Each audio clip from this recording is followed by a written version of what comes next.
Mas o que a própria bancada evangélica aponta é que existe sim uma identidade entre os eleitores, e mesmo esses parlamentares da bancada evangélica que discordam desse tipo de atitude, como a criminalização do Congresso Nacional, se veem numa posição de dificuldade até em criticar, porque existe sim ainda uma defesa muito contundente, segundo eu ouvi desses parlamentares, do presidente Jair Bolsonaro. Olha, esse é um assunto novo para o Brasil, mas é um assunto antigo nos Estados Unidos. E quem gosta de estudar, refletir sobre as coisas, não é? Esse neopentecostalismo midiático, isso daí é uma coisa que já está vista nos Estados Unidos e a sua influência relativa. No Brasil, de novo, é o Steve Bannon que traz essa coisa, tudo importado para cá. Nós temos que distinguir, porque o Brasil é o Brasil. O Brasil não é a América do Norte. O nível de escolarização do Brasil é menos de 1/3 do nível médio de escolarização norte-americana. Então, uma coisa é você, enfim, é a imensa comunidade evangélica de gente boa, trabalhadora, que tem uma cultura de autoajuda muito relevante, né, que durante os períodos Lula prosperou porque acreditava em si mesmo e, de repente, viu essas conquistas todas darem para trás na debate econômica. É impressionante. O país vai cair 7%, 8% esse ano, e nunca ninguém viu isso. Mas nós vimos em 2 anos do PT 3,2% e 3,3% com a Dilma. Nunca houvera isso na história do país. E as pessoas se sentiram enganadas. Então, como é que o Bolsonaro /Bannon acessa essa população?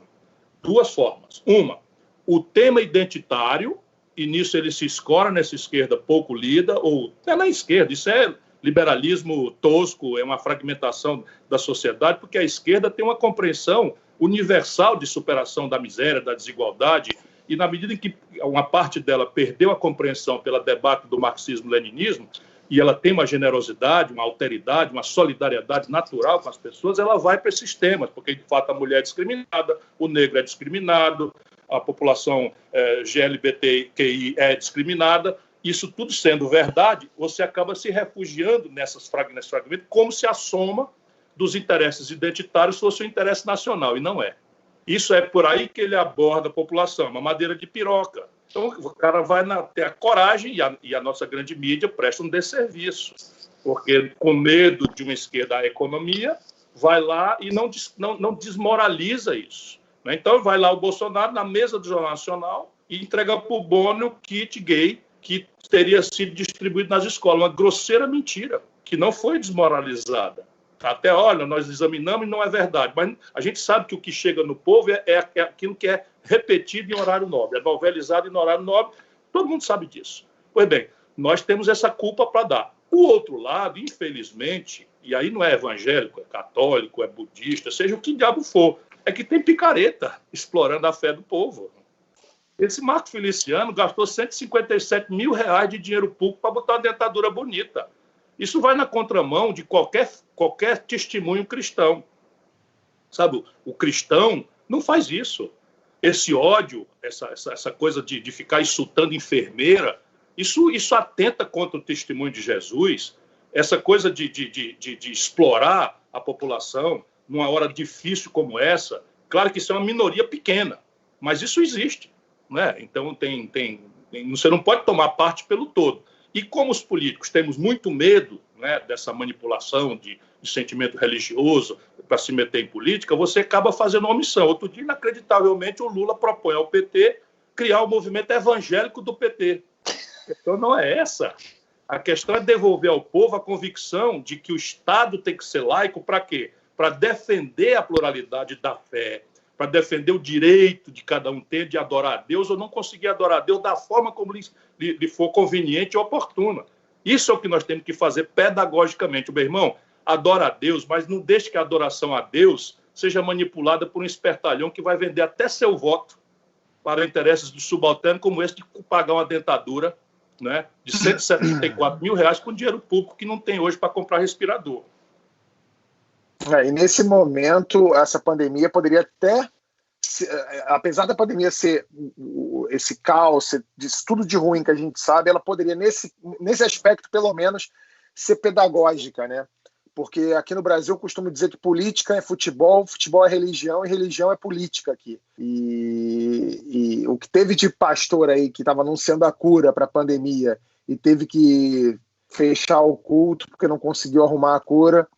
Não estava. Olha, mas deixa eu dizer, Tabet, o povo é muito mais sábio do que a elite supõe. O povo não está indo para os templos, para as igrejas, porque é enganado. A esmagadora maioria está indo lá por pertencimento, porque a política, que é o lugar do pertencimento, o comunitário, que é o lugar do pertencimento, apodreceu, não diz mais nada para ele. E as pessoas precisam ter pertencimento, precisam ter uma rede comunitária. E, assim, na verdade, a maioria dos pastores presta um serviço extraordinário. Aqui em Fortaleza eu conheço. Aqui não tem um deputado sequer eleito por igreja. Aqui no Ceará não tem um deputado sequer eleito por igreja. E eu vejo o trabalho extraordinário. Assim, como eu estou direto aqui na periferia, conversando com as pessoas, cansei de ouvir mãe dizendo que o pastor deu o dinheirinho para ela pagar o traficante e não matar o filho dela. As Assembleias de Deus, eu vou dar esse testemunho aqui, por exemplo, e as igrejas batistas, tem na porta, hoje, um verdadeiro serviço de acesso a emprego. O cidadão... Não, mas você, é que você está falando, Ciro, você está falando desse cenário, e aí eu concordo com você. É a maioria, a maioria. É a maioria, mas tem aquele... Eu estou falando dos grandes players, eu estou falando dos caras que querem, por exemplo, que não pague a conta de luz, porque a conta de luz que ele paga é a do templo e a da televisão não, também. Veja, a Constituição brasileira, nesse ponto é importante a gente esclarecer, porque isso entrou na voga agora. A Constituição brasileira garante aos templos de qualquer culto, essa é a expressão, imunidade tributária. Não é isenção, ele não pode sequer ser lançado o tributo. O que é que agora as pessoas estão pedindo e o Bolsonaro está pressionando a Receita Federal? Distribuição de lucro. Deixa eu dizer para você, então, é o seguinte, então a Receita Federal autuou porque os pastores são remunerados e é natural, se eles dedicam-se 24 horas a esse trabalho de evangelização, é legítimo que eles sejam remunerados pela igreja. Só que a Receita Federal descobriu que algumas dessas denominações estão remunerando por remuneração variável. Se você arrecada mais, você vai ter uma participação no lucro, no resultado. Isso é que a Receita Federal tributou, porque isso é uma fraude. E o Bolsonaro está querendo fazer. Isso daí explica o alinhamento, né, dessa parte que não é decente, mas não são os evangélicos, sabe? É bom a gente ter clareza. Explorar a boa-fé do povo, você tem em todas as denominações religiosas, em todas as culturas religiosas, aqui e fora do Brasil. Por isso que é preciso tomar muito cuidado para a gente separar o joio do trigo. Mas, definitivamente, a gente não precisa criar um movimento evangélico de esquerda. A gente precisa dizer ao povo que uma coisa é adorar a Deus.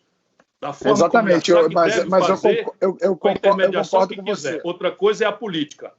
Não é? Porque eu concordo com você. É importante separar esse joio do trigo.